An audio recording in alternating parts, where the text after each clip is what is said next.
നിങ്ങളെല്ലാം എവിടെ പോകുന്നു? കോൺഗ്രസ് ഭരണത്തിൽ വന്ന് അറിഞ്ഞില്ലേ? സതീശൻ മുഖ്യമന്ത്രിയായില്ലേ? KSRT ബസ് പെണ്ണുങ്ങൾക്ക് ഫ്രീ ആണ്. ഇന്നും ഞായറാഴ്ച അല്ലേ, ഞങ്ങൾ എല്ലാവരും ബേക്കൽ കോട്ട പോകുന്നു. ബേക്കൽ കോട്ടയോ? ഞങ്ങൾ ഇതുവരെ കണ്ടിട്ടില്ല. ഞങ്ങളും വരുന്നു.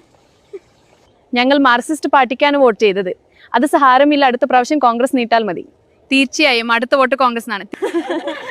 അവിടെ നോക്കിയാ യാല്ല, എന്തൊരു ആളാണ്. ഇവരെല്ലാവരും എവിടേക്കാണ് പോകുന്നത്? അതെ. കോൺഗ്രസ് പാർട്ടി സിന്ദാബാദ്, മുസ്ലിം ലീഗ് സിന്ദാബാദ്, സതീശൻ സിന്ദാബാദ്, ചെന്നിത്തല സിന്ദാബാദ്, കുഞ്ഞാലിക്കുട്ടി സിന്ദാബാദ്.